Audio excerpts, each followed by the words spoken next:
वाहिगुरु जी का खालसा वाहिगुरु जी की फतेह। गुरु प्यारी गुरु सवारी साध संगत, आप जुड़ चुके हो इस ऑनलाइन क्लास विच, जिस विच आपां धन सतगुरु श्री गुरु ग्रंथ साहिब जी दे विच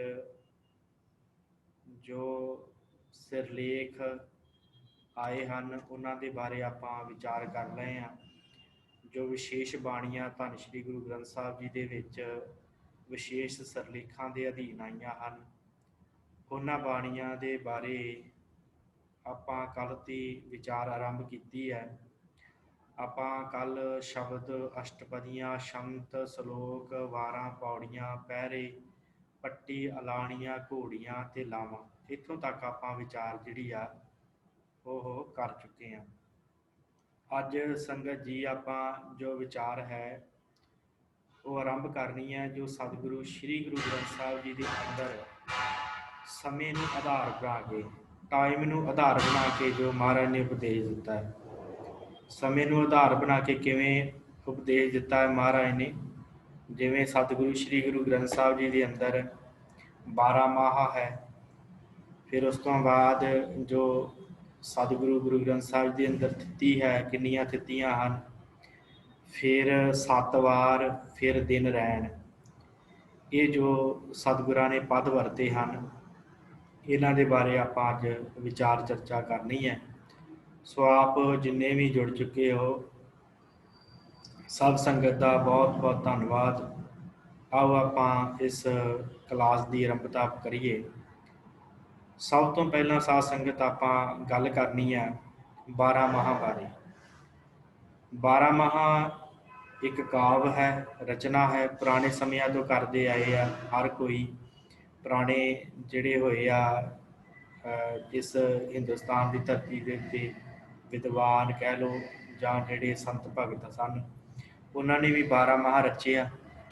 ते सतगुरां ने धन श्री गुरु नानक साहब महाराज सच्चे पातशाह जी ने एक 12 माह आप रचिया है। दूसरा 12 माह जिहड़ा है वो धन श्री गुरु अर्जन देव महाराज जी ने रचिया। 2 12 माह श्री गुरु ग्रंथ साहिब जी के अंदर दर्ज हैं। साध संगत ये जिहड़े 12 माह हैं, सतगुरु श्री गुरु नानक देव जी का जिहड़ा 12 माह है वो तुखारी राग दे विच 1107 नंबर अंग दे उत्ते सुभाईमान है। इस 12 माह दे जिहड़े हन वो कुल 17 पदे हैं। जिहड़ा तुखारी राग के अंदर सतगुरां दा 12 माह दर्ज है ना गुरु नानक साहिब जी का, ये कुल 17 जिहड़े आ वो बंद हैं। इस तरह गुरु अर्जन देव महाराज जी का जिहड़ा 12 माह है वो 12 माह के कुल 14 बंद हैं। 14 पदे जिन्होंने कह दें आपां, 14 बंद कह लो या 14 पौड़ियां। 14 बंदा के विच महाराज ने ये पावन 12 माह माझ राग के विच उच्चारण किया। जो आपां संगरांद के दिन जदों आपां गुरु घरां दे अंदर सवेरे इकट्ठे होंदे आ, गुरुद्वारा साहिब अंदर आउंदे आ, ते उस समय जिहड़ा असीं उपदेश सुणदे आ उस महीने के अकॉर्डिंग वो इस 12 माह के विचों ग्रंथी सिंह हुक्मनामा सुणाउंदा है, जां असीं विचार चर्चा सुणदे आ, जां कीर्तन रूप दे विच इस शब्द नूं सरवण करते हैं उस महीने के विशेष फलां। सो साध संगत की है ये 12 माह, ये बारे आपां थोड़ी जी विचार कर लीए। सतगुरां ने क्योंकि 6 रुतां हैं, वाहिगुरू 12 महीने तो 6 रुतां हैं। 2-2 महीनों की जिहड़ी है एक रुत है, उस आधार नूं सतगुरां ने सामने रख के ये 12 माह रचे आ, जिहदा विशा वस्तु जिहड़ा है इन्हां 12 माहां दा करीब दोवां ही 12 माह का वो ये है कि एक औरत का सतगुरां ने बड़ा सुंदर जिहड़ा है वो प्रसंग लैके कह लो जां विशा लैके महाराज ने गल तोरी है कि एक औरत अपने पति नालों विछड़ी हुई है, तो उन्हें उस औरत ने अपने पति नूं मिलना ते हर महीने दे विच किवें किवें उहदा मन तब्दील हुंदा है, ते किवें फिर वो अपने पति नूं जिहड़ा मिलाप हुंदा है उहदा अखीरले बंद दे विच मिलाप की गल सतगुरां ने कीती है। तो इस तरह पति कौन है? अकाल पुरख परमात्मा परमेश्वर, जिन्हों असीं मिलना है, जिहदे कोलों असीं विछड़े हुए हैं। किहदा करके विछड़े हैं? किरत कर्मां दा करके, अपने माड़िया कर्मां दा करके, ਆਪਣੇ ਕਰਮਾਂ ਦੇ ਕਰਕੇ ਅਸੀਂ ਵਿਛੜੇ ਹਾਂ। ਜਿਵੇਂ ਸਤਿਗੁਰਾਂ ਨੇ ਕਿਹਾ, ਇਸੇ 12 ਮਾਹ ਦੇ ਅੰਦਰ ਦੋਵੇਂ 12 ਮਾਹ ਇਸੇ ਗੱਲ ਤੋਂ ਹੀ ਸ਼ੁਰੂ ਹੁੰਦੇ ਆ ਕਿ ਕਿਰਤ ਕਰਮ ਕੇ ਵਿਛੜੇ ਕਰ ਕਿਰਪਾ ਮਿਲੋ ਰਾਮ। ਆਪਣੇ ਕਿਰਤ ਕਰਮਾਂ ਦਾ ਕਰਕੇ ਅਸੀਂ ਆਪਣੇ ਪ੍ਰਭੂ ਪ੍ਰੀਤਮ ਪਰਮੇਸ਼ਵਰ ਦੇ ਕੋਲੋਂ ਵਿਛੜੇ ਹਾਂ, ਕਿਉਂਕਿ ਅਸੀਂ ਜੀਵ ਜਿੰਨੇ ਵੀ ਹਾਂ ਅਸੀਂ ਉਸ ਪਰਮੇਸ਼ਰ ਦੀਆਂ ਇਸਤਰੀਆਂ, ਤੇ ਉਹਦੇ ਨਾਲੋਂ ਅਸੀਂ ਸਾਰੇ ਵਿਛੜੇ ਹੋਏ ਹਾਂ, ਤੇ ਉਹਦੇ ਨਾਲ ਅਸੀਂ ਆਪਣਾ ਮਿਲਾਪ ਜਿਹੜਾ ਕਰਨਾ ਹੈ, ਉਹਦੇ ਨਾਲ ਆਪਣਾ ਮਿਲਾਪ ਕਰਨਾ ਹੈ। ਇਸ ਕਰਕੇ ਇਹ ਜਿਹੜੇ ਦੋਵੇਂ 12 ਮਾਹ ਹਨ, ਇਹ ਧੰਨ ਸ਼੍ਰੀ ਗੁਰੂ ਗ੍ਰੰਥ ਸਾਹਿਬ ਜੀ ਦੇ ਵਿੱਚ ਧੰਨ ਸ਼੍ਰੀ ਗੁਰੂ ਅਰਜਨ ਦੇਵ ਮਹਾਰਾਜ ਜੀ ਨੇ ਦਰਜ ਕੀਤੇ। ਸੋ ਇਹਨਾਂ ਦਾ ਇਹੀ ਵਿਸ਼ਾ ਹੈ ਕਿ ਮਨੁੱਖ ਪਰਮੇਸ਼ਰ ਦੇ ਨਾਲ ਟੁੱਟਿਆ ਹੈ, ਤੇ ਉਹ ਪਰਮੇਸ਼ਰ ਨੂੰ ਮਿਲਣ ਦੇ ਲਈ ਉਹਦੇ ਮਨ ਦੇ ਵਿੱਚ ਤਾਂਘ ਜਿਹੜੀ ਉਹ ਪੈਦਾ ਹੁੰਦੀ ਹੈ। ਇੱਕ ਗੱਲ ਹੋਰ ਹੈ ਕਿ ਹਰ ਮਹੀਨੇ ਦੇ ਅਨੁਸਾਰ, ਹਰ ਮੌਸਮ ਦੇ ਅਨੁਸਾਰ ਸਾਡਾ ਮਨ ਤਬਦੀਲ ਹੁੰਦਾ ਹੈ। ਸਾਡੇ ਮਨ ਦੇ ਵਿੱਚ ਵੀ ਨਾ ਤਬਦੀਲੀ ਆਉਂਦੀ ਹੈ, ਜਿਵੇਂ ਜਿਵੇਂ ਦਾ ਮੌਸਮ ਹੁੰਦਾ ਉਵੇਂ ਉਵੇਂ ਦੀ ਤਬਦੀਲੀ ਸਾਡੇ ਮਨ 'ਚ ਆਉਂਦੀ ਹੈ। ਗਰਮੀ ਹੈ ਤੇ ਮਨ ਦੇ ਵਿੱਚ ਥੋੜ੍ਹੀ ਜਿਹੀ ਤਪਸ਼ ਪੈਦਾ ਹੁੰਦੀ ਹੈ, ਮਨ ਤਪਸ਼ ਹੁੰਦਾ, ਗਰਮੀ ਲੱਗਦੀ ਹੈ, ਸਰੀਰ ਨੂੰ ਵੀ ਲੱਗਦੀ ਹੈ, ਤੇ ਮਨ ਵੀ ਮਨੁੱਖ ਦਾ ਤਪਸ਼ ਦੇ ਨਾਲ ਭਰਿਆ ਰਹਿੰਦਾ, ਗੁੱਸਾ ਜਿਹਾ ਰਹਿੰਦਾ। ਤੇ ਜਦੋਂ ਠੰਡ ਆਉਂਦੀ ਹੈ ਤੇ ਫਿਰ ਮਨੁੱਖ ਦਾ ਮਨ ਠੰਡਾ ਹੋ ਜਾਂਦਾ, ਮਨ ਦੇ ਵਿੱਚ ਚੰਗੇ ਵਿਚਾਰ ਵੀ ਚੱਲਦੇ ਆ। ਫਿਰ ਜਦੋਂ ਬਸੰਤ ਰੁੱਤ ਆਉਂਦੀ ਹੈ, ਫਲਗੁਣ ਆਨੰਦ ਉਪਾਰਜਨਾ, ਤੇ ਫਿਰ ਮਨੁੱਖ ਦੇ ਮਨ 'ਚ ਕੀੜਾ ਆਉਂਦਾ ਹੈ।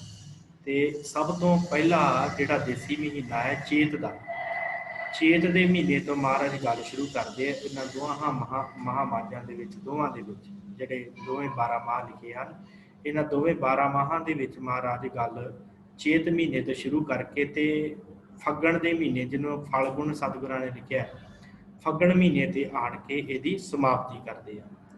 ਤੇ ਮਹਾਰਾਜ ਨੇ ਇਹ ਜਿਹੜਾ ਉਪਦੇਸ਼ ਹੈ, ਇਹ ਮਨੁੱਖਤਾ ਦੇ ਕਲਿਆਣ ਵਾਸਤੇ ਸਤਿਗੁਰਾਂ ਨੇ ਬਖਸ਼ਿਸ਼ ਕੀਤਾ ਹੈ। ਸਭ ਤੋਂ ਪਹਿਲਾਂ 12 ਮਾਹ ਜਿਹੜਾ ਹੈ ਉਹ ਧੰਨ ਸ਼੍ਰੀ ਗੁਰੂ ਨਾਨਕ ਦੇਵ ਜੀ ਨੇ ਉਚਾਰਨ ਕੀਤਾ, ਜੋ ਤੁਖਾਰੀ ਰਾਗ ਦੇ ਅੰਦਰ ਹੈ, ਤੇ ਜਿਹਦੇ ਅਲੰਕਾਰ ਬੜੇ ਕਮਾਲ ਦੇ ਅਲੰਕਾਰ ਮਹਾਰਾਜ ਨੇ ਵਰਤੇ ਜਿਹਦੇ ਅੰਦਰ। ਬੜਾ ਸੁੰਦਰ ਉਹ ਕਾਵਿ ਰਚਨਾ ਹੈ ਮਹਾਰਾਜ ਦੀ। ਪਰ ਜਦੋਂ ਧੰਨ ਸ਼੍ਰੀ ਗੁਰੂ ਅਰਜਨ ਦੇਵ ਜੀ ਦਾ ਸਮਾਂ ਆਇਆ, ਤੇ ਉਸ ਸਮੇਂ ਸਿੱਖਾਂ ਨੇ ਕਿਹਾ ਕਿ ਮਹਾਰਾਜ ਕਿਰਪਾ ਕਰੋ, ਅਸੀਂ ਪੰਡਤਾਂ ਦੇ ਕੋਲੋਂ ਉਪਦੇਸ਼ ਨਹੀਂ ਸੁਣ ਸਕਦੇ, ਤੁਸੀਂ ਸਾਨੂੰ ਹੁਕਮ ਕੀਤਾ ਹੈ ਕਿ ਤੁਸੀਂ ਪੰਡਤਾਂ ਦੇ ਪਾਸੋਂ ਉਪਦੇਸ਼ ਨਹੀਂ ਸੁਣਨਾ, ਤੁਸੀਂ ਉਪਦੇਸ਼ ਜਿਹੜਾ ਆ ਉਹ ਗੁਰੂ ਦਾ ਸੁਣਨਾ ਹੈ। ਤੇ ਮਹਾਰਾਜ ਕਿਰਪਾ ਕਰੋ, ਸਾਨੂੰ ਕੋਈ ਐਸੀ ਰਚਨਾ ਦੇ ਦਿਓ ਜਿਹੜੀ ਪੜ੍ਹਨ ਸੁਣਨ ਦੇ ਨਾਲ ਸਾਡਾ ਕਲਿਆਣ ਹੋਵੇ। ਬਾਬਾ ਬੁੱਢਾ ਜੀ ਨੇ ਸਿੱਖਾਂ ਦੇ ਕਹਿਣ 'ਤੇ ਬੇਨਤੀ ਕੀਤੀ ਹੈ ਗੁਰੂ ਅਰਜਨ ਦੇਵ ਜੀ ਨੂੰ। ਤੇ ਗੁਰੂ ਅਰਜਨ ਦੇਵ ਮਹਾਰਾਜ ਨੇ ਕਿਹਾ ਕਿ ਭਾਈ ਸਿੱਖੋ, ਗੁਰੂ ਨਾਨਕ ਸਾਹਿਬ ਨੇ ਉਪਦੇਸ਼ ਤੇ ਦਿੱਤਾ ਹੋਇਆ, 12 ਮਾਹ ਤੁਖਾਰੀ ਰਾਗ ਦੇ ਵਿੱਚ ਹੈ, ਉਹਨੂੰ ਪੜ੍ਹ ਲਓ ਤੁਸੀਂ, ਹਰ ਮਹੀਨੇ ਉਸ 12 ਮਾਹ ਨੂੰ ਪੜ੍ਹ ਲਿਆ ਕਰੋ। ਤੇ ਬਾਬਾ ਬੁੱਢਾ ਜੀ ਨੇ ਕਿਹਾ ਕਿ ਮਹਾਰਾਜ ਸੱਚੇ ਪਾਤਸ਼ਾਹ, ਉਹ ਮਹਿੰਗੀ ਬਾਣੀ ਹੈ ਗੁਰੂ ਨਾਨਕ ਸਾਹਿਬ ਜੀ ਦੀ, ਕਿਉਂਕਿ ਗੁਰੂ ਨਾਨਕ ਸਾਹਿਬ ਦੀ ਬਾਣੀ ਦੀ ਹੀ ਵਿਆਖਿਆ ਬਾਕੀ ਸਾਰੀ ਬਾਣੀ ਹੈ। ਮਹਾਰਾਜ ਬੜੀ ਮਹਿੰਗੀ ਬਾਣੀ ਹੈ, ਉਹ ਸਿੱਖਾਂ ਦੇ ਜਿਹੜਾ ਹੈ ਉਹ ਧਿਆਨ ਵਿੱਚ ਨਹੀਂ ਆਉਂਦੀ। ਜਦੋਂ ਸੁਣ ਲਈਦੀ ਹੈ, ਉਹਨੂੰ ਵਿਚਾਰਨ ਵਾਸਤੇ ਬੜਾ ਡੂੰਘਾਈ ਵਿੱਚ ਜਾਣਾ ਪੈਂਦਾ ਹੈ। ਮਹਾਰਾਜ ਅਸੀਂ ਕਿਰਪਾ ਕਰੋ ਆਪ ਜੀ। ਬਾਬਾ ਬੁੱਢਾ ਜੀ ਨੇ ਦੋਵੇਂ ਹੱਥ ਜੋੜ ਕੇ ਗੁਰੂ ਅਰਜਨ ਸਾਹਿਬ ਮਹਾਰਾਜ ਅੱਗੇ ਅਰਦਾਸ ਬੇਨਤੀ ਕੀਤੀ ਹੈ ਕਿ ਸਤਿਗੁਰੂ ਐਸੀ ਕਿਰਪਾ ਕਰੋ ਕਿ ਇੱਕ 12 ਮਾਹ ਆਪ ਜੀ ਵੀ ਉਚਾਰਨ ਕਰੋ, ਜਿਹੜਾ ਹਰ ਗੁਰਸਿੱਖ ਜਿਹੜਾ ਭਾਵੇਂ ਉਹ ਕੰਮ ਧੰਦੇ ਦੇ ਵਿੱਚ ਲੱਗਾ ਹੋਵੇ ਤੇ ਭਾਵੇਂ ਉਹ ਕਿਤੇ ਜਾ ਰਿਹਾ ਹੋਵੇ, ਉਹਦੇ ਕੰਨਾਂ ਦੇ ਵਿੱਚ ਆਵਾਜ਼ ਪਵੇ ਇਸ 12 ਮਾਹ ਦੀ, ਤੇ ਉਹਨੂੰ ਵੀ ਅਰਥ ਸਪਸ਼ਟ ਹੋ ਜਾਣ, ਉਹਦੀ ਵੀ ਕਲਿਆਣ ਹੋਵੇ। ਮਹਾਰਾਜ ਐਸਾ ਆਪ ਜੀ 12 ਮਾਹ ਰਚਨਾ ਕਰੋ। ਤੇ ਫਿਰ ਸਤਿਗੁਰਾਂ ਨੇ 12 ਮਾਹ ਜਿਹੜਾ ਹੈ ਉਹ ਮਾਝ ਰਾਗ ਦੇ ਵਿੱਚ ਉਚਾਰਨ ਕੀਤਾ। ਇਹ ਜਿਹੜਾ ਮਾਝ ਰਾਗ ਹੈ ਨਾ ਸਾਧ ਸੰਗਤ, ਇੱਕ ਦੇਸੀ ਰਾਗ ਹੈ ਮਾਝ ਰਾਗ, ਪੰਜਾਬ ਦਾ ਦੇਸੀ ਰਾਗ। ਤਾਂ ਕਰਕੇ ਸਤਿਗੁਰਾਂ ਨੇ ਇਹ ਜਿਹੜਾ 12 ਮਾਹ ਮਾਝ ਰਾਗ ਦੇ ਵਿੱਚ ਗੁਰੂ ਅਰਜਨ ਦੇਵ ਜੀ ਨੇ ਉਚਾਰਨ ਕੀਤਾ ਹੈ। ਤੇ ਇਹ ਦੋਵੇਂ 12 ਮਾਹ ਦਾ ਕੀ ਸਰੂਪ ਹੈ, ਉਹ ਮੈਂ ਆਪ ਜੀ ਨਾਲ ਸਾਂਝਾ ਕਰਾਂ। ਕਿਵੇਂ ਦੇ ਹਨ ਇਹ 12 ਮਾਹ। ਆਪ ਜੀ ਦੀ ਸਕਰੀਨ ਉੱਪਰ ਹੈ ਇਹ ਪਹਿਲਾ 12 ਮਾਹ, ਜੋ ਸਤਿਗੁਰੂ ਧੰਨ ਸ਼੍ਰੀ ਗੁਰੂ ਨਾਨਕ ਦੇਵ ਮਹਾਰਾਜ ਸੱਚੇ ਪਾਤਸ਼ਾਹ ਜੀ ਦਾ ਹੈ। ਜੋ ਸਾਧ ਸੰਗਤ ਇਹ 12 ਮਾਹ ਤੁਖਾਰੀ ਰਾਗ ਦੇ ਵਿੱਚ ਹੈ। ਤੁਖਾਰੀ ਰਾਗ ਦਾ ਇਹ ਸ਼ੰਤ ਹੈ 12 ਮਾਹ। ਤੁਖਾਰੀ ਰਾਗ ਦਾ ਮਹਾਰਾਜ ਸੱਚੇ ਪਾਤਸ਼ਾਹ ਨੇ ਸ਼ੰਤ ਵਰਤ ਕੇ ਪਰਮੇਸ਼ਰ ਦੀ ਉਸਤਤ ਕੀਤੀ ਹੈ, ਤੇ ਜੀਵ ਨੂੰ ਕਿਹਾ ਕਿ ਤੂੰ ਪਰਮੇਸ਼ਰ ਦੇ ਨਾਲੋਂ ਵਿਛੜਿਆ ਹੈ ਭਾਈ, ਤੇ ਪਰਮੇਸ਼ਰ ਨੂੰ ਮਿਲਣਾ ਹੀ ਤੇਰਾ ਅਸਲੀ ਕਰਮ ਹੈ, ਤੇ ਉਹਨੂੰ ਮਿਲ। ਕੀ ਮਹਾਰਾਜ ਕਹਿੰਦੇ ਆ, ਤੁਖਾਰੀ ਸ਼ੰਤ ਮਹੱਲਾ ਪਹਿਲਾ 12 ਮਾਹ। ਏਕ ਓੰਕਾਰ ਸਤਿਗੁਰ ਪ੍ਰਸਾਦ, ਤੂੰ ਸੁਣ ਕਿਰਤ ਕਰਮਾ ਪੁਰਬ ਕਮਾਇਆ, ਸਿਰ ਸਿਰ ਦੁੱਖ ਸਹਾਮਾ ਦੇ ਸੋ ਤੂੰ ਭਲਾ। ਮਹਾਰਾਜ ਕਹਿੰਦੇ ਆ ਕਿ ਇਹ ਪਰਮੇਸ਼ਰ ਅਕਾਲ ਪੁਰਖ ਜੀ, ਆਪਣੇ ਪੂਰਬਲੇ ਕਰਮ ਜਿਹੜੇ ਕੀਤੇ ਅਸੀਂ, ਉਹਨਾਂ ਕਿਰਤ ਕਰਮਾਂ ਦਾ ਕਰਕੇ ਸਾਡਾ ਜਿਹੜਾ ਹੈ ਉਹ ਵਿਛੋੜਾ ਆਇਆ ਹੈ, ਅਸੀਂ ਜਨਮਾਂ ਦੇ ਵਿੱਚ ਆਏ ਹਾਂ। ਸਿਰ ਸਿਰ ਦੁੱਖ ਸਹਾਮਾ, ਤੇ ਜਿਹੜੇ ਦੁੱਖ ਅਸੀਂ ਸਹਿਨੇ ਇਹਨਾਂ ਕਰਮਾਂ ਦਾ ਕਰਕੇ ਸਹਿਨੇ ਆ। ਦੇ ਸੋ ਤੂੰ ਭਲਾ। ਮਹਾਰਾਜ ਕਹਿੰਦੇ ਆ ਕਿ ਇਹ ਪਰਮੇਸ਼ਰ ਜੀ ਮੇਰੀ ਬੇਨਤੀ ਸੁਣੋ, ਪਿਛਲੇ ਪੂਰਬਲੇ ਕਰਮਾਂ ਦਾ ਕਰਕੇ ਅਸੀਂ ਜੀਵਾਂ ਦੇ ਸਿਰ ਦੇ ਉੱਤੇ ਜਿਹੜੇ ਕਰਮ ਲਿਖੇ ਸਨ, ਜੋ ਲੇਖ ਤੁਸੀਂ ਪਾਏ ਸੀ, ਉਹਦੇ ਅਨੁਸਾਰ ਅਸੀਂ ਦੁੱਖ ਝੱਲਦੇ ਹਾਂ, ਤੇ ਜੋ ਤੂੰ ਦਿੰਦਾ ਉਹੀ ਠੀਕ ਹੈ। ਜਿਹੜੇ ਦੁੱਖ ਆ ਨੇ ਤੇਰੇ ਦਿੱਤੇ ਹੋਏ ਆ। ਦੇ ਸੋ ਤੂੰ ਭਲਾ। ਹਰ ਰਚਨਾ ਤੇਰੀ ਕਿਆਗਤ ਮੇਰੀ, ਹਰ ਬਿਨ ਘੜੀ ਨਾ ਜੀਵਾਂ। ਮਹਾਰਾਜ ਕਹਿੰਦੇ ਆ ਇਹ ਜਿਹੜੀ ਰਚਨਾ ਤੇਰੀ ਰਚੀ ਆ ਨਾ, ਇਸ ਮਾਇਆ ਦੇ ਵਿੱਚ ਹੀ ਅਸੀਂ ਲੱਗੇ ਹੋਏ ਹਾਂ। ਹਰ ਰਚਨਾ ਤੇਰੀ ਕਿਆ ਗਤ ਮੇਰੀ, ਤੇ ਸਾਡੀ ਗਤ ਕਿਵੇਂ ਹੋਵੇ, ਕਿਵੇਂ ਮੁਕਤੀ ਹੋਵੇ। ਕਿਆ ਗਤ ਮੇਰੀ, ਹਰ ਬਿਨ ਘੜੀ ਨਾ ਜੀਵਾਂ। ਮਹਾਰਾਜ ਅਸੀਂ ਦੀ ਘੜੀ ਵੀ ਨਹੀਂ ਤੁਹਾਡੇ ਬਿਨਾਂ ਜੀ ਸਕਦੇ, ਕਿਰਪਾ ਕਰੋ ਸਾਡੇ ਉੱਤੇ। ਪ੍ਰੈ ਬਾਜ ਦੇਹੇਲੀ ਕੋਈ ਨਾ ਬੇਲੀ, ਗੁਰਮੁਖ ਅੰਮ੍ਰਿਤ ਪੀਵਾਂ। ਪ੍ਰੈ ਬਾਜ, ਪ੍ਰੈ ਕੌਣ ਹੈ? ਪ੍ਰੀਤਮ ਪਤੀ ਪਰਮੇਸ਼ਵਰ ਅਕਾਲ ਪੁਰਖ। ਪ੍ਰੈ ਬਾਜ ਦੇਹੇਲੀ, ਉਸ ਪ੍ਰੀਤਮ ਤੋਂ ਬਿਨਾਂ ਜਿਹੜਾ ਹੈ ਦੁਹੇਲੀ ਭਾਵ ਦੁਖੀ ਹਾਂ। ਮਹਾਰਾਜ ਮੇਰੀ ਕੋਈ ਮਦਦ ਨਹੀਂ ਕਰਦਾ, ਤੇ ਗੁਰੂ ਦੀ ਸ਼ਰਨ ਪੈ ਕੇ ਮੈਂ ਆਪਣਾ ਆਤਮਿਕ ਜੀਵਨ ਜਿਹੜਾ ਹੈ ਉਹ ਜਲ ਪੀਵਾਂ, ਉਹ ਅੰਮ੍ਰਿਤ ਪੀਵਾਂ, ਐਸਾ ਮੇਰਾ ਜੀਵਨ ਹੋ ਜਾਵੇ।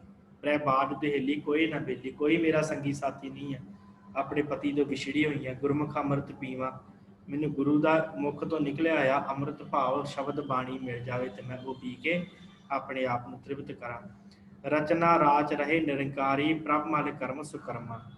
ਮਹਾਰਾਜ ਕਹਿੰਦੇ ਆ ਅਸੀਂ ਜੀਵ ਨਿਰੰਕਾਰ ਦੀ ਰਚੀ ਹੋਈ ਮਾਇਆ 'ਚ ਫਸੇ ਪਏ ਹਾਂ, ਤੇ ਇਹ ਕਾਹਦਾ ਜੀਵਨ ਹੈ ਜੋ ਪਰਮੇਸ਼ਰ ਦੀ ਇਸ ਮਾਇਆ ਦੇ ਵਿੱਚ ਹੀ ਫਸੇ ਰਹਿਣਾ। ਪ੍ਰਭ ਨੂੰ ਮਨ ਵਿੱਚ ਵਸਾਉਣਾ ਹੀ ਸਭ ਤੋਂ ਉੱਤਮ ਤੇ ਸ੍ਰੇਸ਼ਟ ਤੇ ਵੱਡਾ ਕਰਮ ਹੈ। ਪ੍ਰਭ ਮਨ ਕਰਮ ਸੁਕਰਮਾ, ਸਭ ਤੋਂ ਉੱਤਮ ਕਰਮ ਹੈ। ਨਾਨਕ ਪੰਥ ਨਿਹਾਲੇ ਸਾਤਨ, ਤੂੰ ਸੁਨ ਆਤਮ ਰਾਮਾ। ਸਤਿਗੁਰੂ ਬਖਸ਼ਿਸ਼ ਕਰਦੇ ਹੈ ਗੁਰੂ ਨਾਨਕ ਦੇਵ ਜੀ, ਕਹਿੰਦੇ ਇਹ ਨਾਨਕ ਉਹ ਜਿਹੜਾ ਸਰਵ ਵਿਆਪਕ ਪਰਮਾਤਮਾ ਹੈ ਨਾ, ਤੇ ਤੂੰ ਇਹ ਪਰਮਾਤਮਾ ਜੀ ਤੁਸੀਂ ਇਸ ਜੀਵ ਇਸਤਰੀ ਦੀ ਅਰਜ਼ੋਈ ਸੁਣੋ, ਸਾਡੀ ਜੀਵਾਂ ਦੀ, ਸਾਡੀ ਜੀਵ ਇਸਤਰੀਆਂ ਦੀ ਅਰਜ਼ੋਈ ਸੁਣੋ, ਤੇ ਤੂੰ ਸਾਨੂੰ ਆਪਣਾ ਦਰਸ਼ਨ ਦੇ, ਤਾਂ ਕਿ ਸਾਡਾ ਜਿਹੜਾ ਆ ਆਤਮਿਕ, ਤੂੰ ਸੁਣ ਆਤਮ ਰਾਮਾ। ਇਹ ਪਰਮੇਸ਼ਰ ਆਪ ਸਾਡੀ ਕਿਰਪਾ ਕਰੋ, ਸਾਨੂੰ ਪੰਥ ਨਿਹਾਲੇ, ਸਾਨੂੰ ਰਸਤਾ ਦੱਸੋ ਜਿਸ ਰਸਤੇ ਤੇ ਚੱਲ ਕੇ ਅਸੀਂ ਆਪਣਾ ਜੀਵਨ ਜਿਹੜਾ ਹੈ ਉਹ ਚੰਗਾ ਬਤੀਤ ਕਰ ਸਕੀਏ। ਤੋ ਸਾਧ ਸੰਗਤ ਇਹ ਸਤਿਗੁਰਾਂ ਨੇ ਉਪਦੇਸ਼ ਜੋ ਹੈ ਇਸ 12 ਮਾਹ ਦੇ ਅੰਦਰ ਬਖਸ਼ਿਸ਼ ਕੀਤਾ ਹੈ। ਅਗਲਾ ਜਿਹੜਾ 12 ਮਾਹ ਹੈ ਉਹ ਮਹੱਲਾ ਪੰਜਵਾਂ, ਧੰਨ ਗੁਰੂ ਅਰਜਨ ਦੇਵ ਮਹਾਰਾਜ ਸੱਚੇ ਪਾਤਸ਼ਾਹ ਜੀ ਦਾ। ਮਾਝ ਮਹੱਲਾ ਪੰਜਵਾਂ, ਘਰ ਪੰਜਵਾਂ, ਘਰ ਚੌਥਾ। ਵਾਹਿਗੁਰੂ। ਮਹੱਲਾ ਪੰਜਵਾਂ, ਘਰ ਚੌਥਾ। 133 ਨੰਬਰ ਅੰਗ ਦੇ ਉੱਤੇ ਹੈ ਮਾਝ ਰਾਗ ਦੇ ਵਿੱਚ। ਇਹ ਆਪਾਂ ਹਰ ਮਹੀਨੇ ਇਹ ਉਪਦੇਸ਼ ਸਤਿਗੁਰਾਂ ਦਾ ਜਿਹੜਾ ਹੈ ਉਹ ਸੁਣਦੇ ਹਾਂ। ਕੀ ਮਹਾਰਾਜ ਨੇ ਬਖਸ਼ਿਸ਼ ਕੀਤੀ ਆ ਇਸ ਪਾਵਨ ਉਪਦੇਸ਼ ਦੇ ਅੰਦਰ, ਕੀ ਮਹਾਰਾਜ ਦੱਸਣਾ ਚਾਹੁੰਦੇ ਆ। ਧੰਨ ਸ਼੍ਰੀ ਗੁਰੂ ਅਰਜਨ ਦੇਵ ਜੀ ਮਹਾਰਾਜ ਸੱਚੇ ਪਾਤਸ਼ਾਹ ਕੀ ਬਖਸ਼ਿਸ਼ਾਂ ਕਰਦੇ ਨੇ, ਆਓ ਆਪਾਂ ਵਿਚਾਰਨ ਦਾ ਯਤਨ ਕਰੀਏ। ਸਤਿਗੁਰ ਕਹਿੰਦੇ ਨੇ ਕਿਰਤ ਕਰਮ ਕੇ ਵਿਛੜੇ, ਕਰ ਕਿਰਪਾ ਮਿਲੋ ਰਾਮ। ਪਰਮੇਸ਼ਰ ਜੀ ਅਸੀਂ ਆਪਣੇ ਕਿਰਤ ਕਰਮਾਂ ਦਾ ਕਰਕੇ ਵਿਛੜੇ ਹੋਏ ਹਾਂ, ਤੇ ਆਪ ਜੀ ਕਿਰਪਾ ਕਰੋ ਤੇ ਸਾਡਾ ਮਿਲਾਪ ਤੁਹਾਡੇ ਨਾਲ ਹੋ ਜਾਵੇ। ਕਿਰਤ ਕਰਮ ਕੇ ਵਿਛੜੇ, ਕਰ ਕਿਰਪਾ ਮਿਲੋ ਰਾਮ। ਚਾਰ ਕੁੰਟ ਦੈ ਦਿਸ ਭ੍ਰਮੇ, ਥੱਕ ਆਏ ਪ੍ਰਭ ਕੀ ਸਾਮ। ਮਹਾਰਾਜ ਚਾਰੇ ਪਾਸਿਓਂ ਘੁੰਮ ਫਿਰ ਕੇ, ਚਾਰੇ ਕੁੰਡਾਂ ਘੁੰਮ ਫਿਰ ਕੇ ਆ ਗਏ ਆ, ਤੁਹਾਡੀ ਸ਼ਰਨ ਦੇ ਵਿੱਚ ਆਏ, ਕਿਰਪਾ ਕਰੋ ਸਾਡੀ ਰੱਖਿਆ ਕਰਨੀ। ਧੇੜ ਦੁੱਧੇ ਤੇ ਬਾਹਰੀ ਕਿਤੇ ਨਾ ਆਵੇ ਕਾਮ। ਧੇਨ ਹੁੰਦਾ ਗਾਂ, ਦੁੱਧ ਤੋਂ ਜਿਹੜੀ ਸੱਖਣੀ ਗਾਂ ਹੋਵੇ ਉਹ ਕਿਤੇ ਕੰਮ ਨਹੀਂ ਆਉਂਦੀ। ਕਿਤੇ ਨਾ ਆਵੇ ਕਾਮ, ਜਲ ਬਿਨ ਸ਼ਾਖ ਮਿਲਾਵਟੀ ਉਪਜੈ ਨਾਹੀ ਦਾਮ। ਤੇ ਜਲ ਤੋਂ ਬਿਨਾਂ ਜਿਹੜਾ ਸਾਖ ਹੈ ਭਾਵ ਜਿਹੜੇ ਫੁੱਲ ਪੱਤੀਆਂ ਹਨ, ਸ਼ਾਖਾਵਾਂ ਹਨ, ਟਾਹਣੀਆਂ ਹਨ, ਉਹ ਸੁੱਕ ਜਾਂਦੀਆਂ। ਉਪਜੈ ਨਾਹੀ ਦਾਮ, ਕਿਸੇ ਤਰ੍ਹਾਂ ਦਾ ਕੋਈ ਦਾਮ ਨਹੀਂ ਮਿਲਦਾ। ਖੇਤੀ ਫਸਲ ਜਿਹੜੀ ਸੁੱਕ ਜਾਂਦੀ ਉਹਦਾ ਕੋਈ ਦਾਮ ਨਹੀਂ ਮਿਲਦਾ। ਹਰ ਨਾਹਾ ਨਾ ਮਿਲੀਏ ਸਾਜਨੇ, ਕਤ ਪਾਈਏ ਵਿਸਰਾਮ। ਮਹਾਰਾਜ ਕਹਿੰਦੇ ਹਰ ਨਾਹਾ ਦਾ ਅਰਥ ਹੁੰਦਾ ਹੈ ਪ੍ਰਭੂ, ਪ੍ਰੀਤਮ, ਪਤੀ। ਹਰ ਨਾਹਾ ਨਾ ਮਿਲੀਏ ਸਾਜਨੇ, ਕਤ ਪਾਈਏ ਵਿਸ਼ਰਾਮ। ਜੇ ਪਤੀ ਨਾ ਮਿਲੇ ਤੇ ਕਿਵੇਂ ਅਸੀਂ ਵਿਸ਼ਰਾਮ ਪਾਵਾਂਗੇ, ਨਹੀਂ ਵਿਸ਼ਰਾਮ ਆ ਸਕਦਾ ਹਿਰਦੇ 'ਚ। ਜਿਤ ਘਰ ਹਰ ਕੰਤ ਨਾ ਪ੍ਰਗਟਈ, ਪਟ ਨਗਰ ਸੇਕ ਰਾਮ। ਜਿਸ ਘਰ ਦੇ ਵਿੱਚ ਪਤੀ ਪਰਮੇਸ਼ਰ, ਜਿਤ ਘਰ ਹਰ ਕੰਤ, ਕੰਤ ਦਾ ਅਰਥ ਵੀ ਪਤੀ ਹੁੰਦਾ, ਨਾ ਪ੍ਰਗਟਈ ਨਹੀਂ ਪ੍ਰਗਟ ਹੁੰਦਾ, ਪੱਠ ਨਗਰ ਸੇ ਗ੍ਰਾਮ। ਉਹ ਜਿਹੜਾ ਨਗਰ, ਉਹ ਜਿਹੜਾ ਸਰੀਰ ਰੂਪੀ ਨਗਰ ਘਰ ਹੈ ਉਹ ਭੱਠੀ 'ਚ ਪਵੇ, ਭਾਵ ਪੱਠ ਨਗਰ ਸੇ ਗ੍ਰਾਮ, ਉਹ ਸੜ ਜਾਵੇ ਜਿਹੜਾ ਜਿਸ ਹਿਰਦੇ ਦੇ ਵਿੱਚ ਪਰਮੇਸ਼ਰ ਨਹੀਂ ਵਸਦਾ। ਸਰਬ ਸਿੰਗਾਰ ਤੰਬੋਲ ਰਸ, ਸਣ ਦੇਹੀ ਸਭ ਖਾਮ। ਸਰਬ ਸਿੰਗਾਰ ਤੰਬੋਲ ਰਸ, ਸਣ ਦੇਹੀ ਸਭ ਖਾਮ। ਮਹਾਰਾਜ ਕਹਿੰਦੇ ਜਿੰਨੇ ਵੀ ਸਿੰਗਾਰ ਕਰਦਾ ਹੈ ਮਨੁੱਖ, ਜੀਵ ਇਸਤਰੀ, जिन्ने भी श्रृंगार करती आ, माया विच लगी हुई तंबोल रस, कई तरह के रस भोगती है, सण देही सब खाम सारे खत्म हो जाने, जमा ने खा लैने आ, समेत देही दे नूं खत्म कर देना। प्रभ स्वामी करत विहूणिया, मीत सज्जन सब जाम। महाराज कहते स्वामी परमेश्वर तो बिना विहूणिया, मीत सज्जन सब जाम। सारे मीत सज्जन जिहड़े वो जम का रूप हैं, सारे खत्म होने वाले आ, चले जाने वाले आ। नानक की बेनती आ कर कृपा दीजे नाम। मेरी नानक दी मारे बेनती है, कृपा करके सानू नाम बख्शिश करो।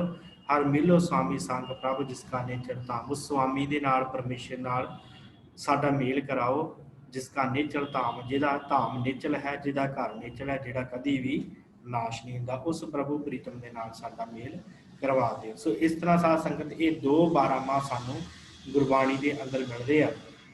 एक गुरु नानक साहब जी का है, तो एक जिहड़ा है वो धन श्री गुरु अर्जन देव महाराज जी का है। तो एक तुखारी राग च है, तो एक माझ राग दे विच है। माझ राग वाला जिहड़ा ज़्यादा प्रसिद्ध है, क्योंकि इनू असीं हर महीने पढ़ते हैं। इस करके साध संगत दोवां दे विच उपदेश सतगुरां ने बख्शिश कीता है।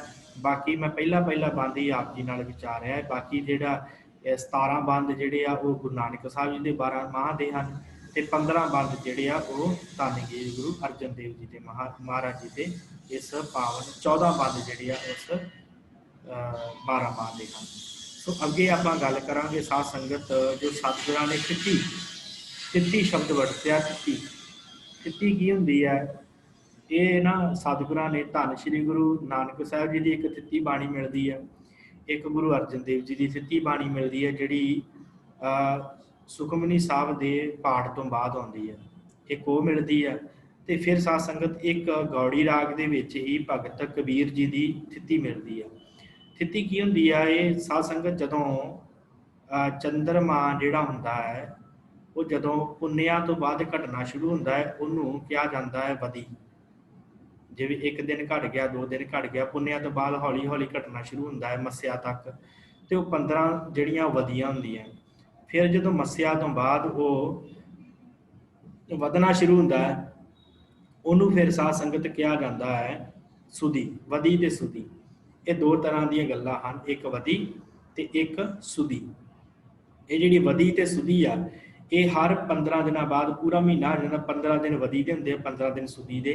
जदों चंद्रमा घटदा है उन्होंने वधी कहा जाता है, तो जदों चंद्रमा जिहड़ा है वो वधदा है, उदों उन्होंने साध संगत कहा जाता है सुधी। इसी तरह ये जिहड़ा घटदा वधदा है, उन्होंने दिन दिते गए हुंदे आ, नंबर दिते गए हुंदे, एकम, दूज, तीज, चौथ, पंचमी, खट, सतवीं, अष्टमी, फिर नौवीं, दसवीं, एकादशी, द्वादशी, त्रयोदशवी, चौदसवीं, तो फिर पूर्णमासी। इस तरह ही फिर उस तो बाद जो घटने शुरू होंगे हैं।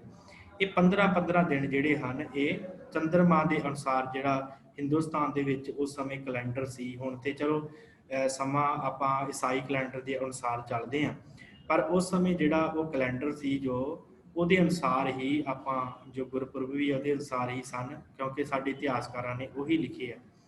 इस करके साध संगत ये ਜਿਹੜੇ वधी ते सुधी ਦਾ ਜਿਹੜਾ ਚੱਕਰ ਚੱਲਦਾ ਹੈ, ਇਹਨੂੰ ਥਿੱਤ ਕਿਹਾ ਜਾਂਦਾ ਹੈ। ਥਿੱਤ, ਇਹ ਥਿੱਤ ਜਿਹੜੀ ਹੈ ਇਹ 15 ਦਿਨਾਂ ਦੀ ਥਿੱਤ ਇਹਨੂੰ ਮੰਨਿਆ ਗਿਆ। ਉਹਨੂੰ ਸਤਿਗੁਰਾਂ ਨੇ ਮੁੱਖ ਰੱਖ ਕੇ ਤੇ ਉਪਦੇਸ਼ ਦਿੱਤਾ। ਇਹਦਾ ਮਤਲਬ ਇਹ ਨਹੀਂ ਕਿ ਮਹਾਰਾਜ ਨੇ ਕਹਿ ਦਿੱਤਾ ਕਿ ਤੁਸੀਂ ਇਹਨਾਂ ਨੂੰ ਪੂਜੋ, ਇਹ ਭਾਵ ਤੁਸੀਂ ਪੂਰਨਮਾਸ਼ੀ ਨੂੰ ਪੂਜੋ ਜਾਂ ਤੁਸੀਂ ਇੱਕ ਦੂਜ ਨੂੰ ਜਿਹੜਾ ਉਹ ਪੂਜੋ। ਮਹਾਰਾਜ ਨੇ ਪੂਜਣ ਵਾਸਤੇ ਨਹੀਂ ਕਿਹਾ।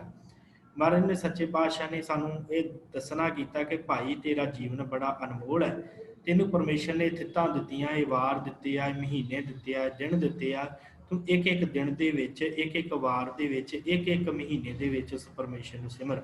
ਵੱਖ-ਵੱਖ ਤਰੀਕਿਆਂ ਨੇ ਮਹਾਰਾਜ ਨੇ ਸੱਚੇ ਪਾਤਸ਼ਾਹ ਜੀ ਨੇ ਇਹ ਉਪਦੇਸ਼ ਦਿੱਤੇ ਆ। ਤੇ ਨਾਲ ਹੀ ਸਤਿਗੁਰਾਂ ਨੇ ਕਲੀਅਰ ਕਰ ਦਿੱਤਾ ਕਿ ਮੈਂ ਇਹ ਸਿੱਖਾਂ ਨੂੰ ਇਹ ਨਹੀਂ ਕਹਿ ਰਿਹਾ ਕਿ ਤੁਸੀਂ ਥਿੱਤੀਆਂ ਪੂਜਣ ਸ਼ੁਰੂ ਕਰ ਦਿਓ। ਮਹਾਰਾਜ ਨੇ ਕਿਹਾ ਥਿੱਤੀ ਵਾਰ ਸੇਵੇ ਮੁਗਧ ਗਵਾਰ। ਮੁਗਧ ਹੁੰਦੇ ਹਨ, ਗਵਾਰ ਹੁੰਦੇ ਮੂਰਖ ਲੋਕ ਹੁੰਦੇ ਆ ਜਿਹੜੇ ਥਿੱਤਾਂ ਵਾਰਾਂ ਦੇ ਉੱਤੇ ਯਕੀਨ ਰੱਖਦੇ ਆ। ਕਿਉਂਕਿ ਕੁਝ ਲੋਕ ਐਸੇ ਹੁੰਦੇ ਆ ਕਿ ਆਹ ਕੰਮ ਇਸ ਦਿਨ ਨਹੀਂ ਕਰਨਾ, ਆਹ ਕੰਮ ਇਸ ਦਿਨ ਨਹੀਂ ਕਰਨਾ ਹੁੰਦਾ ਹੈ ਨਾ ਕਈ ਘਰਾਂ ਦੇ ਵਿੱਚ।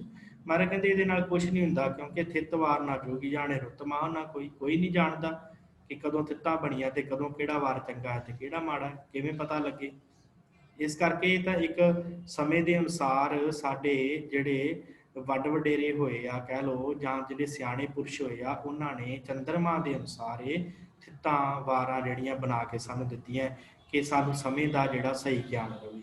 इस करके महाराज ने फिर इस समय दे विच रह के सानू उपदेश देना दिता कीता कि भाई तुसीं भी अपने जीवन दे विच ये उपदेश कमाओ तो तुहाडा भी कल्याण होवे।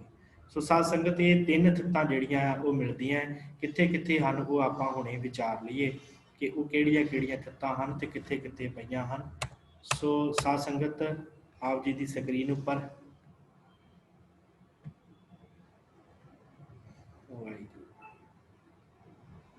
हाँ जी आ पहली थित है जी बिलावल राग दे विच है पहली थित ये धन श्री गुरु नानक देव महाराज सच्चे पातशाह जी 763 अंग के उपर दर्ज है ये थिति।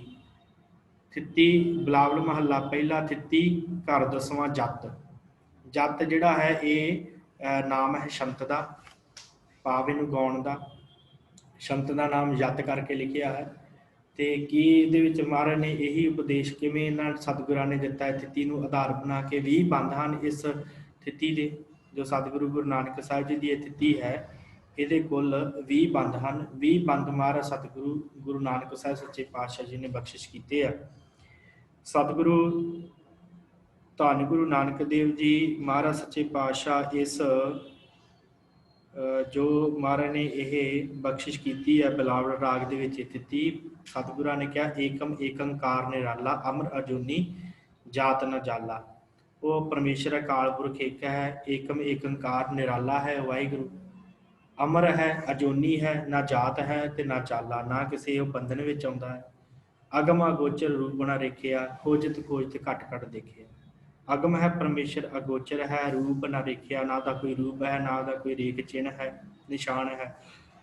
खोजत खोजत घट घट देखिया खोज खोज के उस परमेश्वर नूं घट घट दे विच वेख सकीदा है अपने शरीर दे विच इहनूं पाल सकीदा है। देखो इहदे विच कोई खास सतगुरां ने थिति की गल नहीं की। अगे सतगुरु कहते हैं जो देख दिखावे तिसको बल जाए जिहड़ा परमेश्वर नूं अपने अंदर देख लैंदा है जिसनों गुरु दे जो गुरु जिहदे अंदर दिखा दिंदा है तिसको बल जाए उहदे तो बलहार नहीं जाना चाहिए। गुर प्रसाद परम पद पाई गुरु की कृपा के नाल परम पद भी प्राप्त हो जाती है। रहाऊ दा बंद है क्या जप जापो बिन जगदीसै गुर कै शब्द महल कर दीसै। बिना गुरु तो क्या जप जापूं क्या की जप तप करना है जपो जगदीसै गुर कै शब्द महल कर दीसे। गुरु की कृपा के नाल परमेश्वर का महल घर प्राप्त होंदा है उहदा महल घर दिसदा है। सो अगे महाराज बख्शिश करते हैं दूजे भाए लगे पछताने जमदार वाधे आवन जाने। दूजे भाए लगे पछताने दूजा भा की है माया का परमेश्वर नूं विसार के मनुख माया दे विच लगा है। दूजे भाए दे विच लगा होया लगे पछताने पछताउंदा है। जमदर बद्धे आवन जाने जमां दे दर दे उत्ते बद्धे रहिंदी है ते आउण जाण होया रहिंदा। क्या लै जावे क्या लै आवे क्या लै जाए की लैके आया ते की लैके चला गया।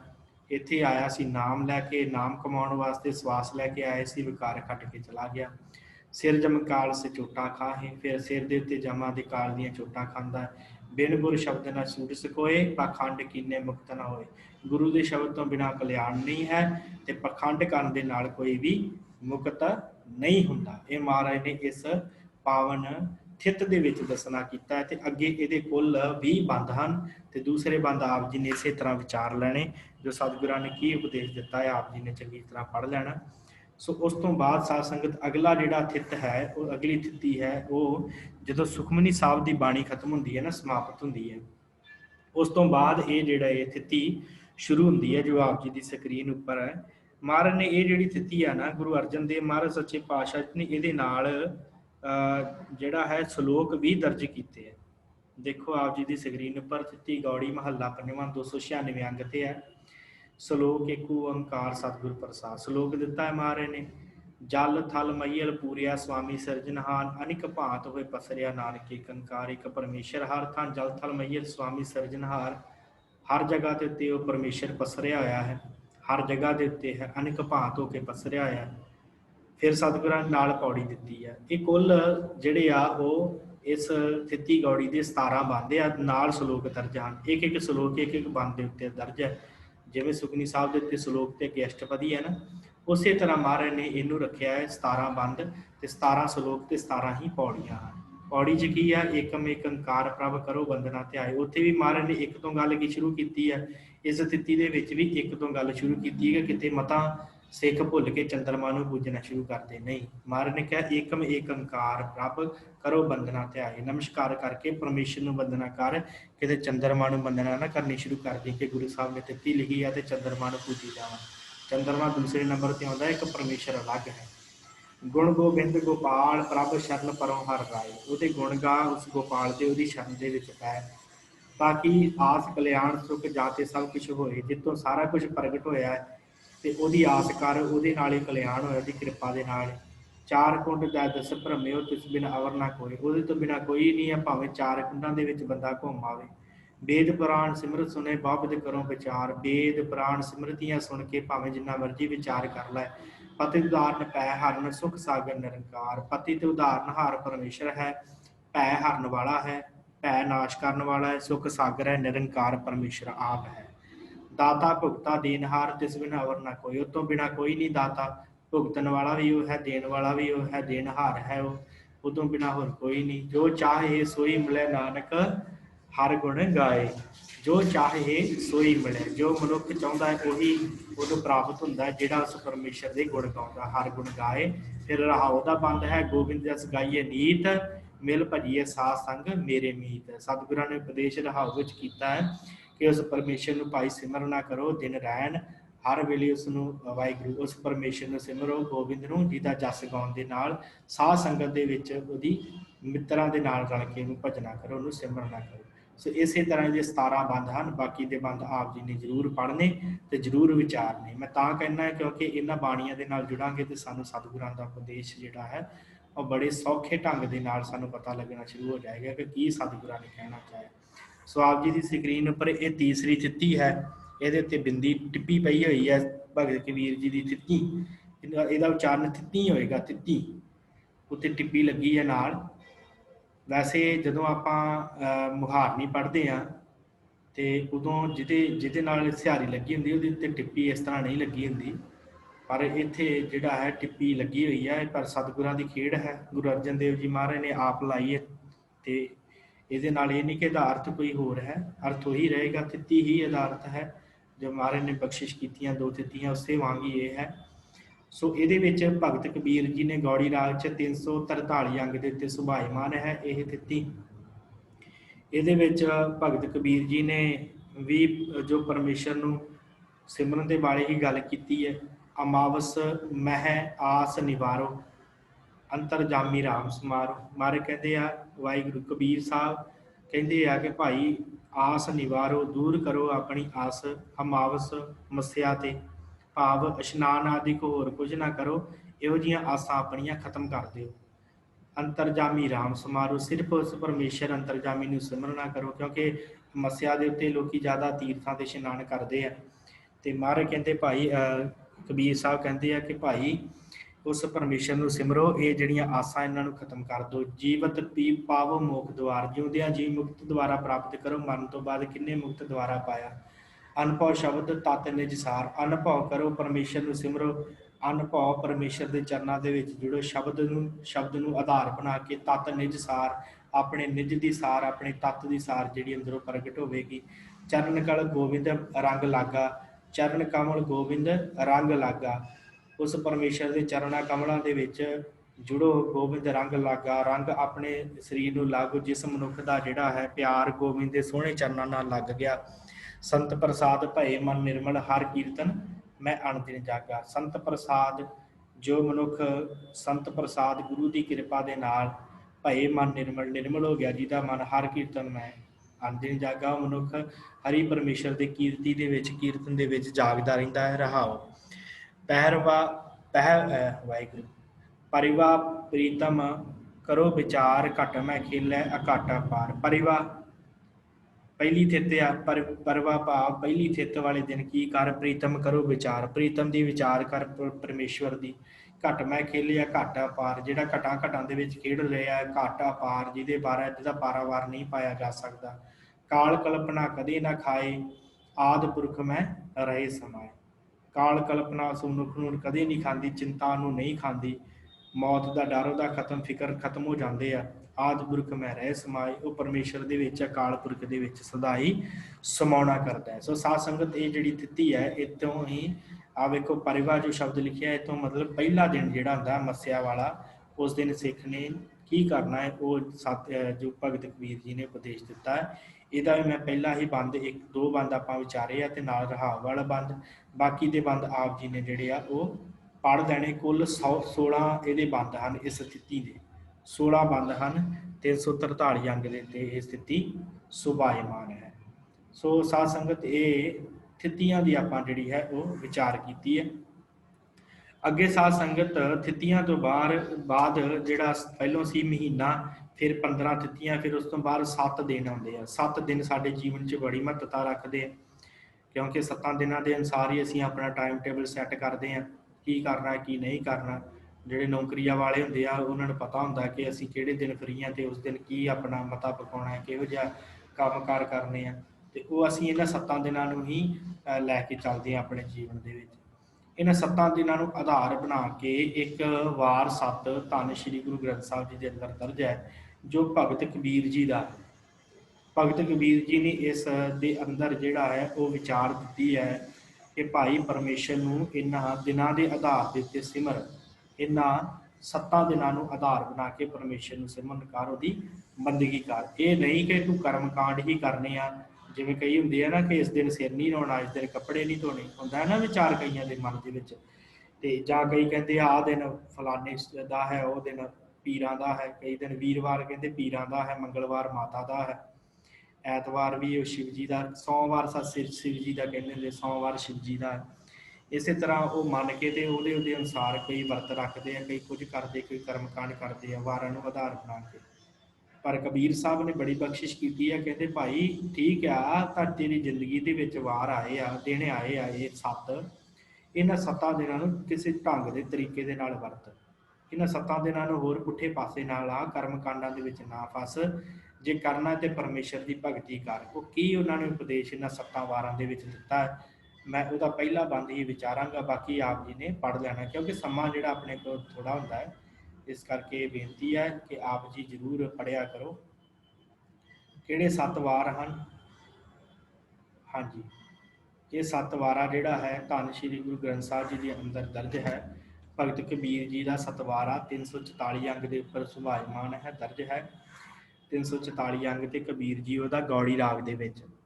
ਇੱਕ ਓੰਕਾਰ ਸਤਿਗੁਰ ਪ੍ਰਸਾਦ ਰਾਗ ਗੌੜੀ ਵਾਰ ਕਬੀਰ ਜੀਓ ਕੇ 7, ਇਹਨੂੰ 7 ਪੜ੍ਹਨਾ ਹੈ। ਜਿਹੜਾ ਸ਼ਬਦ ਹੈ ਨਾ 7, ਇਹਨੂੰ ਪੜ੍ਹਿਆ ਜਾਣਾ, ਇਹ ਪੜ੍ਹਨਾ ਹੈ ਨਾਲ।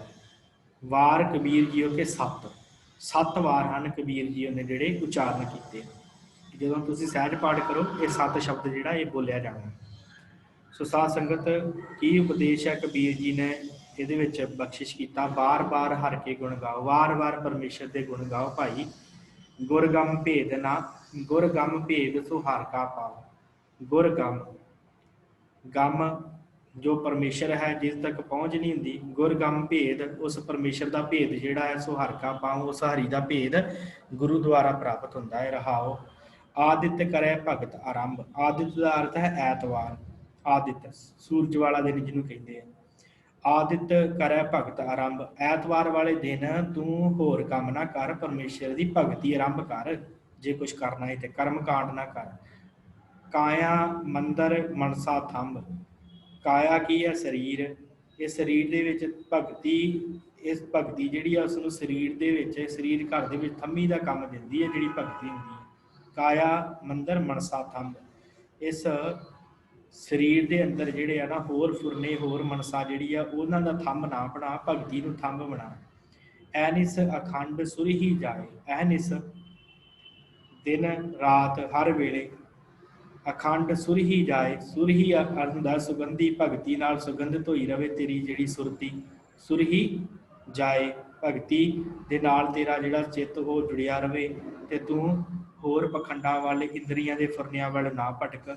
ਸੁਰਹੀ ਜਾਏ, ਤੇਰੀ ਇਸ ਭਗਤੀ ਦੇ ਵਿੱਚ ਹੀ ਤੂੰ ਲੱਗਾ ਰਵੇਂ। ਤਾਂ ਅਨਹਦ ਬੇਨ ਸਹਿਜ ਮੈਂ ਬਾਏ, ਫਿਰ ਅਨਹਦ ਬੇਨ ਤੇਰੇ ਅੰਦਰ ਵੱਜਣ ਲੱਗ ਜਾਵੇਗੀ, ਤੈਨੂੰ ਅਡੋਲਤਾ ਪ੍ਰਾਪਤ ਹੋ ਜਾਏਗੀ, ਮਨ ਟਿਕ ਜਾਵੇਗਾ। ਅਨਹਦ ਬੇਨ ਦਾ ਅਰਥ ਹੁੰਦਾ ਹੈ ਬੌਂਸਰੀ। ਸਹਿਜ ਮੈਂ ਬਾਏ, ਸਹਿਜ ਦੇ ਨਾਲ ਅੰਦਰ ਵੱਜਣ ਲੱਗ ਪੈਂਦੀ ਹੈ। ਸੋਮਵਾਰ ਸੱਸ ਅੰਮ੍ਰਿਤ ਝਰੈ। ਦੂਸਰਾ ਵਾਰ ਕਿਹੜਾ ਹੈ? ਸੋਮਵਾਰ। ਸੋਮਵਾਰ ਨੂੰ ਕਹਿੰਦੇ ਆ, ਇਹ ਚੰਦਰਮਾ ਦਾ ਵਾਰ ਨਾਲ ਸੰਬੰਧ ਰੱਖਦਾ, ਚੰਦਰਮਾ ਦਾ ਵਾਰ ਹੈ। ਮਹਾਰਾਜ ਕਹਿੰਦੇ ਆ ਕਿ ਭਾਈ ਇਹ ਗੱਲ ਯਾਦ ਰੱਖ, ਬਾਰ-ਬਾਰ ਹਰ ਕੇ ਗੁਣ ਗਾਉਣੇ ਆ ਤੂੰ, ਜੋ ਆਰੰਭ ਦੇ ਵਿੱਚ ਗੱਲ ਕੀਤੀ ਹੈ ਰਹਾਉ ਦੀ ਬੰਦ 'ਚ।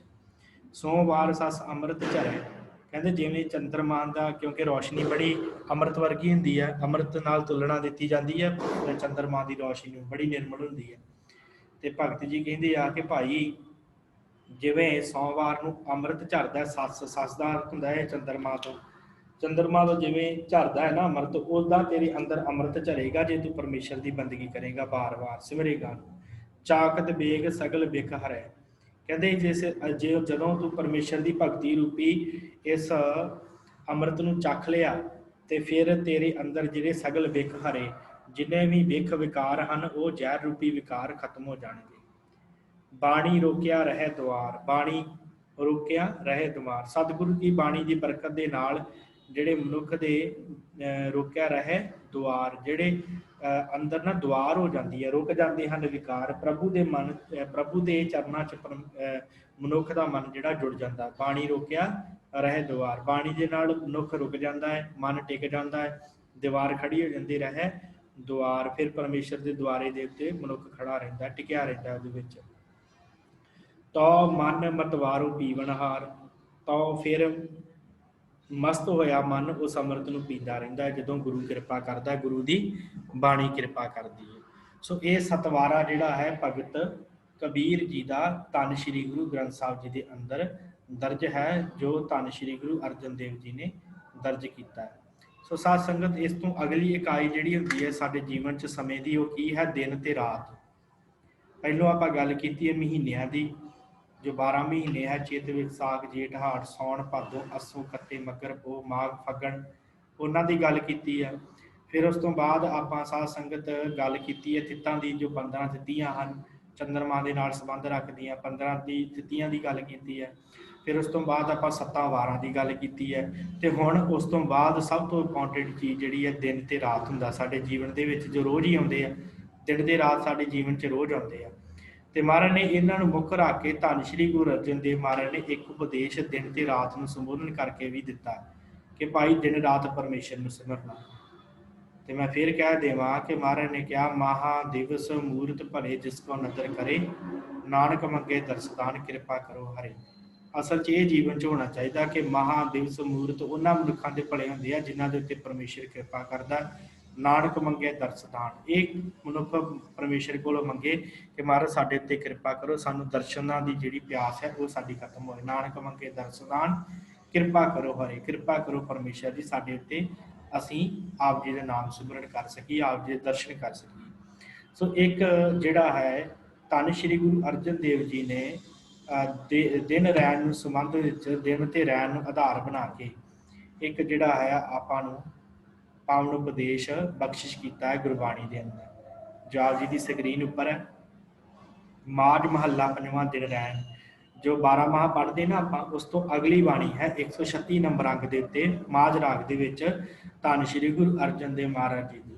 ਇਹਦੇ ਵਿੱਚ ਸਤਿਗੁਰਾਂ ਨੇ ਦਿਨ ਤੇ ਰਾਤ ਨੂੰ ਆਧਾਰ ਬਣਾ ਕੇ ਸਾਨੂੰ ਉਪਦੇਸ਼ ਬਖਸ਼ਿਸ਼ ਕੀਤਾ ਹੈ। ਮਾਝ ਮਹੱਲਾ 5ਵਾਂ ਦਿਨ ਰੈਣ, ਇੱਕ ਓੰਕਾਰ ਸਤਿਗੁਰ ਪ੍ਰਸਾਦ, ਇੱਕ ਅਦੁੱਤੀ ਅਕਾਲ ਪੁਰਖ ਪਰਮੇਸ਼ਰ ਵਾਹਿਗੁਰੂ। ਸਤਿਗੁਰ ਕੀ ਬਖਸ਼ਿਸ਼ ਕਰਦੇ ਹਨ ਇਸ ਮਾਝ ਰਾਗ ਦੇ ਅੰਦਰ? ਸਤਿਗੁਰ ਕਹਿੰਦੇ, ਭਾਈ ਸੇਵੀ ਸਤਿਗੁਰ ਆਪਣਾ ਹਰ ਸਿਮਰੀ ਦਿਨ ਸਭ ਰਹਿਣ, ਦਿਨ ਰਾਤ ਉਸ ਪਰਮੇਸ਼ਰ ਨੂੰ ਸਿਮਰਨਾ ਕਰ। ਇਹ ਨਾ ਹੋਵੇ ਮਹੀਨਿਆਂ ਦੇ ਨਾਲ ਹੀ ਇਕੱਲਾ ਸਿਮਰਨ ਲੱਗ ਪਈ, ਬਸ ਮਹੀਨੇ ਦੀ ਮਹੀਨੇ ਹੀ ਗੁਰਦੁਆਰੇ ਆਇਆ ਸੰਗਰਾਂਦ ਦੀ ਸੰਗਰਾਂਦ ਤੇ ਬਹਿ ਕੇ ਕੀਰਤਨ ਸੁਣ ਲਿਆ ਤੇ ਬਸ ਕੰਮ ਖਤਮ ਹੋਇਆ। ਨਹੀਂ, ਮਹਾਰਾਜ ਕਹਿੰਦੇ ਦਿਨ ਰਾਤ ਸਿਮਰਨਾ ਭਾਈ ਤੂੰ। ਸੇਵੀ ਸਤਿਗੁਰ ਆਪਣਾ, ਆਪਣੇ ਸਤਿਗੁਰ ਨੂੰ ਸੇਵ, ਹਰ ਸਿਮਰੀ ਦਿਨ ਸਭ ਰਹਿਣ, ਸਾਰੇ ਦਿਨ ਤੇ ਸਾਰੇ ਰਾਤ ਉਸ ਵਾਹਿਗੁਰੂ ਨੂੰ ਸਿਮਰਨਾ ਕਰ, ਉਸ ਪਰਮੇਸ਼ਰ ਦੇ ਵਿੱਚ ਆਪਣਾ ਮਨ ਜੋੜ। ਆਪ ਤਿਆਗ ਸਰਣੀ ਪਾਵਾਂ, ਮੁਖ ਬੋਲੀ ਮਿਠੜੇ ਵੈਣ। ਮਹਾਰਾਜ ਕਹਿੰਦੇ ਆਪਣਾ ਆਪ ਤਿਆਗ ਕੇ ਮੈਂ ਸਰਣੀ ਪੈਂਦਾ ਹਾਂ ਤੇ ਮੁਖ ਤੋਂ ਮਿਠੜੇ ਵੈਣ ਬੋਲਦਾ ਹਾਂ, ਹਰ ਕਿਸੇ ਨੂੰ ਪਿਆਰ ਦੇ ਨਾਲ ਬੁਲਾਉਣਾ।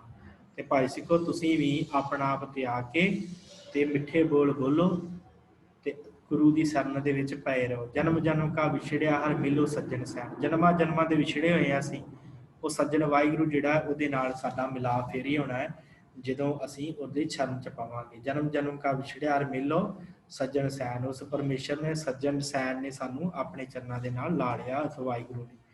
ਜੋ ਜੀ ਹਰ ਤੇ ਵਿਛੜੇ ਸੇ ਸੁਖ ਨਾ ਵਸਨ ਪੈਣ, हे ਮੇਰੀਆਂ ਭੈਣੇ, हे ਮੇਰੇ ਸਤ ਸੰਗੀ ਵੀਰ, हे ਮੇਰੇ ਗੁਰਸਿੱਖ ਭਰਾ, ਇਹ ਮੇਰਿਆ ਸਿੱਖਾ। ਮਹਾਰਾਜ ਕਹਿੰਦੇ, ਗੁਰੂ ਅਰਜਨ ਦੇਵ ਜੀ ਕਹਿੰਦੇ, ਜੋ ਜੀ ਹਰ ਤੇ ਵਿਛੜੇ, ਜਿਹੜੇ ਜੀਵ ਹਰੀ ਤੇ ਵਿਛੜ ਜਾਂਦੇ ਆ, ਜਿਹੜੇ ਪਰਮੇਸ਼ਰ ਤੋਂ ਵਿਛੜ ਜਾਂਦੇ ਆ, ਸੇ ਸੁੱਖ ਨਾ ਵਸਣ ਪੈਣ, ਉਹ ਸੁਖੀ ਨਹੀਂ ਵਸਦੇ। ਗੁਰਸਿੱਖਾ ਪਿਆਰਿਆ ਭੈਣੇ, ਉਹ ਜਿਹੜੇ ਆ ਉਹ ਸੁਖੀ ਨਹੀਂ ਵਸਦੇ, ਇਹ ਗੱਲ ਯਾਦ ਰੱਖ। ਹਰ ਪਿਰ ਬਿਨ ਚੈਨ ਨਾ ਪਾਈਏ, ਖੋਜ ਡਿੱਠੇ ਸਭ ਗੈਣ। ਹਰ ਬਿਨ ਕਿਤੇ ਵੀ ਚੈਨ ਨਹੀਂ ਹੈਗਾ, ਹਰੀ ਪਿਰ ਤੋਂ ਬਿਨਾ, ਪ੍ਰੀਤਮ ਤੋਂ ਬਿਨਾ, ਵਾਹਿਗੁਰੂ ਤੋਂ ਬਿਨਾ।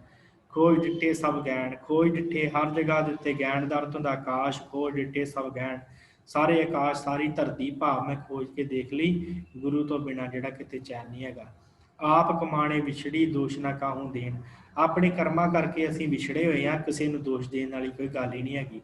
ਕਰ ਕਿਰਪਾ ਪ੍ਰਭ ਰਾਖ ਲਿਓ, ਹੋਰ ਨਾਹੀ ਕਰਨ ਕਰੇਨ। ਮਹਾਰਾਜ ਕਹਿੰਦੇ ਕਿਰਪਾ ਕਰਕੇ ਸਾਡੀ ਰੱਖਿਆ ਕਰੋ ਵਾਹਿਗੁਰੂ ਜੀ, ਅਸੀਂ ਹੋਰ ਕੀ ਕਰ ਸਕਦੇ ਹਾਂ, ਸਾਡੇ 'ਚ ਕੋਈ ਸਮਰੱਥਾ ਨਹੀਂ ਹੈਗੀ। ਹਰ ਤੁਧ ਬਿਨ ਖਾਕੂ ਰੂਲਣਾ, ਕਹੀਏ ਕਿੱਥੇ ਵੈਣ। ਮਹਾਰਾਜ ਕਹਿੰਦੇ ਆ ਤੇਰੇ ਤੋਂ ਬਿਨਾਂ ਹੀ ਮਿੱਟੀ ਦੇ ਵਿੱਚ ਰਲ ਜੋਗੀਆਂ ਵਾਹਿਗੁਰੂ, ਤੇ ਕਿੱਥੇ ਜਾ ਕੇ ਅਸੀਂ ਰੋਈਏ, ਕਿਹਨੂੰ ਜਾ ਕੇ ਦਿਲ ਦਾ ਹਾਲ ਸੁਣਾਈਏ। ਮਹਾਰਾਜ ਤੇ ਮਿੱਟੀ ਦੇ ਵਿੱਚ ਰੁਲੇ ਪਏ ਆ। ਨਾਨਕੀ ਬੇਨੰਤੀ ਆ ਹਰ ਸੁਰਜਨ ਦੇਖਾਂ ਨੈਣ। ਮਹਾਰਾਜ ਅਸੀਂ ਤੇ ਤੁਹਾਡੇ ਅੱਗੇ ਬੇਨਤੀ ਕਰਦੇ ਹਾਂ ਕਿ ਕਿਰਪਾ ਕਰੋ, ਹਰ ਸੁਰਜਨ ਦੇਖਾਂ ਨੈਣ। ਸੁਰਜਨ ਉਸ ਉੱਤਮ ਪੁਰਖ ਨੂੰ, ਉਸ ਗੁਰੂ ਨੂੰ ਅਸੀਂ ਆਪਣੀਆਂ ਅੱਖਾਂ ਦੇ ਨਾਲ ਉਸ ਵਾਹਿਗੁਰੂ ਨੂੰ ਦੇਖ ਲਈਏ, ਐਸੀ ਸਾਡੇ ਉੱਤੇ ਕਿਰਪਾ ਕਰੋ। ਉਹਦਾ ਸਾਡਾ ਜੀਵਨ ਜਿਹੜਾ ਮਿੱਟੀ ਵਰਗਾ, ਮਿੱਟੀ ਦੇ ਵਿੱਚ ਰੁਲੇ ਪਏ ਆ, ਖਾਕ ਵਰਗੇ ਆ, ਪਰ ਜੇ ਤੁਸੀਂ ਕਿਰਪਾ ਕਰੋ ਤੇ ਸਾਡੇ ਉੱਤੇ ਸਾਨੂੰ ਦਰਸ਼ਨ ਉਸ ਪਰਮੇਸ਼ਰ ਦੇ ਹੋ ਸਕਦੇ ਆ। ਸੋ ਇਸ ਤਰ੍ਹਾਂ ਸਤਿਗੁਰਾਂ ਨੇ ਇਸ ਦਿਨ ਰਹਿਣ ਦੇ ਅੰਦਰ ਸਾਨੂੰ ਸਮਝਾਉਣਾ ਕੀਤਾ ਕਿ ਭਾਈ ਤੁਹਾਡੇ ਜੀਵਨ ਦੇ ਅੰਦਰ ਪਰਮੇਸ਼ਰ ਨੇ ਜਿਹੜਾ ਹੈ ਇਹ ਤੁਹਾਨੂੰ ਸਮਾਂ ਦਿੱਤਾ ਹੈ, ਮਹੀਨੇ ਦਿੱਤੇ ਹਨ, ਤਿੱਥੀਆਂ ਦਿੱਤੀਆਂ ਹਨ, ਵਾਰ ਦਿੱਤੇ ਆ, ਸਮੇਂ ਦੇ ਨਾਲ ਤੁਹਾਨੂੰ ਸਤਿਗੁਰਾਂ ਨੇ ਕਿਹਾ ਹਰ ਸਮਾਂ ਦਿੱਤਾ ਹੈ, ਤੁਸੀਂ ਉਸ ਪਰਮੇਸ਼ਰ ਨੂੰ ਸਿਮਰਨਾ ਕਰੋ ਜਿਹਦੇ ਨਾਲ ਤੁਹਾਡੇ ਜੀਵਨ ਦਾ ਕਲਿਆਣ ਹੋਵੇ। ਸੋ ਸਾਧ ਸੰਗਤ ਇਹ ਸੀ ਜੋ ਸਮੇਂ ਦੇ ਹਿਸਾਬ ਨਾਲ ਗੁਰੂ ਗ੍ਰੰਥ ਸਾਹਿਬ ਜੀ ਦੇ ਅੰਦਰ ਮਹਾਰਾਜ ਨੇ ਉਪਦੇਸ਼ ਦਿੱਤੇ ਆ, ਉਹ ਆਪਾਂ ਅੱਜ ਦੀ ਇਸ ਕਲਾਸ ਦੇ ਵਿੱਚ ਸਾਂਝੇ ਕੀਤੇ ਆ। ਸੋ ਸਾਧ ਸੰਗਤ ਇੰਨੀਆਂ ਕੁ ਬੇਨਤੀਆਂ ਆਪ ਜੀ ਨੇ ਪ੍ਰਵਾਨ ਕਰਨੀਆਂ। ਜੇ ਆਪ ਜੀ ਨੇ ਕੁਝ ਪੁੱਛਣਾ ਹੈ ਤੇ ਉਹ ਆਪ ਜੀ ਦੱਸ ਦਿਓ, ਫਿਰ ਆਪਾਂ ਸਮਾਪਤੀ ਕਰੀਏ। ਜੇ ਮੇਰੇ ਕੋਲੋਂ ਕੋਈ ਹੋਰ ਉਪਦੇਸ਼ ਮਹਾਰਾਜ ਦਾ ਹੋਵੇ ਗੁਰੂ ਗ੍ਰੰਥ ਸਾਹਿਬ ਦੇ ਅੰਦਰ ਨਹੀਂ ਖਿਆਲ 'ਚ ਆਉਂਦਾ, ਜੇ ਮੈਂ ਕੁਝ ਛੱਡ ਗਿਆ ਹੋਵਾਂ ਤੇ ਆਪ ਜੀ ਮੈਨੂੰ ਜ਼ਰੂਰ ਉਹ ਦੱਸ ਦਿਓ, ਆਪਾਂ ਕੱਲ੍ਹ ਦੀ ਕਲਾਸ 'ਚ ਐਡ ਕਰ ਲਵਾਂਗੇ। ਹਾਂਜੀ ਵਾਹਿਗੁਰੂ।